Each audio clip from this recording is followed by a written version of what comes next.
In the Applied Facade Engineering course, the building physics module is structured in 3 parts: thermal performance and U-value, thermal bridging, and condensation. In this module, we talk in detail about how thermal bridging and thermal performance of facades are evaluated and how the risk of condensation are analyzed and managed. The much shorter format of the case study course allows us to discuss only some of the aspects of building physics. It is recommended to take the Applied Facade Engineering course for a better understanding of this tutorial. The most common approach to evaluating the thermal performance of the facade is to divide it into opaque walls, glazing, and linear thermal bridges such as balconies and spandrel zones between floors and corners of the building. This approach is suitable for orthogonal facades with large glazed and opaque wall areas. Welbeck Street car park concrete screen geometry is complex. Glazed areas are not orthogonal and are interrupted by numerous window profiles. Additionally, the opaque areas are very thin. The standard approach of evaluating the opaque and glazed areas is hardly suitable for this facade. In fact, the entire facade is a tapestry of thermal bridges. Despite the complexity of the facade, the fenestration geometry is highly repetitive. This condition suggests utilizing area-weighted thermal performance analysis by selecting a representative area of the facade, which repeats itself throughout the entire building. Following this approach, designers select the bay that repeats itself and analyze every interface of the bay as a linear thermal bridge. In our representative facade bay, we have selected 8 details. These details are drawn in CAD, allowing building physicists to run finite element analysis, or FEA, for every single detail. The results of the analysis provides U-values of the interfaces. These resultant U-values of the interfaces are then multiplied by the lengths of the interfaces of the analyzed bay. The surfaces of the glazing, concrete, louvers and infill panels, which can be calculated as a square meter areas, are multiplied by the U-value parameters of these wall types. A table with these parameters is created.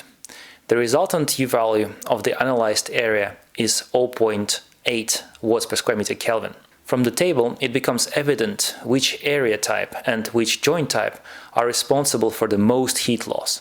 We can see that the most amount of energy is lost through the glass areas and joints between the concrete and the window. Although it is not the worst performing type of the joint, it is the longest joint type in this facade bay.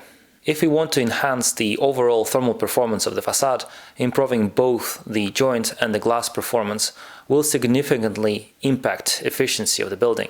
Simply switching from double glazed unit to triple glazed ones will enhance the both interface and the glazing performance.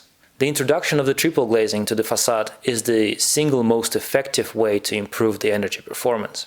No other design change could have greater impact on the thermal performance of the building envelope. Another obvious improvement is eliminating the glass where it serves no purpose. A good example is these windows behind the louvers. If the building is fully mechanically ventilated, these vents can be omitted, and the window can be changed to the build-up wall. In the Applied Facade Engineering course, we talk about 2 types of condensation risks: surface and interstitial condensation. In the case of stick curtain wall facade, the curtain wall screen does not abut any other facade types. There is no risk of surface condensation. The dew point temperature line is in the middle of the glazing unit, passing through thermal break and insulation within the composite panel. It does not cross the internal surfaces. This condition differs from the windows placed within the precast concrete apertures. In order to avoid surface condensation, windows are positioned at the inner surface of the precast concrete. In this instance, dew point temperature line will go through the glazing unit, pass through the thermal break of the window, and then go through the layer of insulation behind the concrete.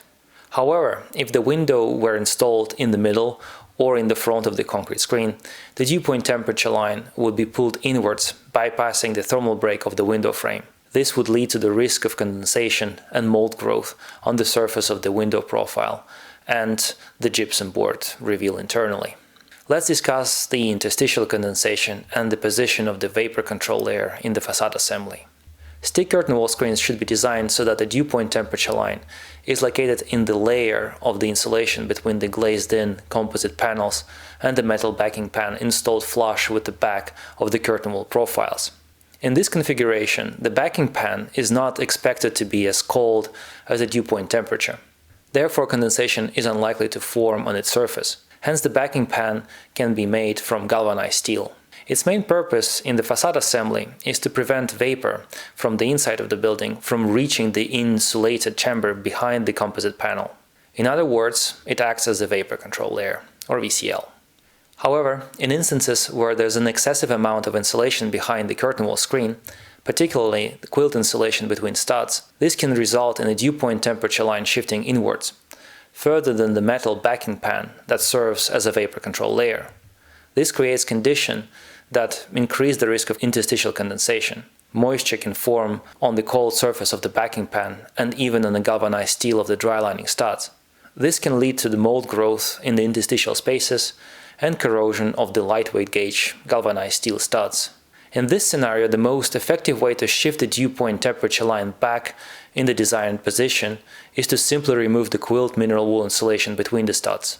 In the case of precast concrete facade, the desired location of the dew point temperature line is within the first layer of insulation behind the concrete.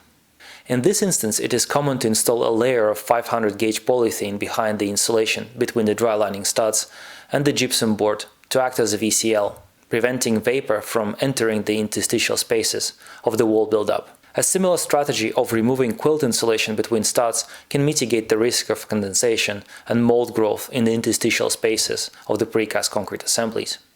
This occurs when the excessive amount of insulation pulls the dew point temperature line inward towards the drywall studs.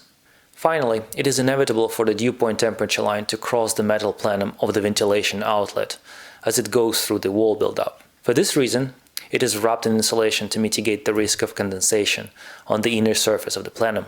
Additionally, the spigot connection should be made of stainless steel to prevent corrosion on the external surfaces.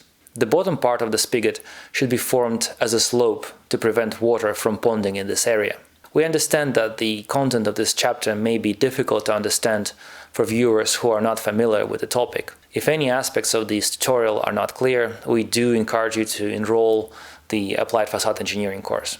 In this foundation course, we delve into more detail on thermal performance and condensation management using examples from various facade typologies.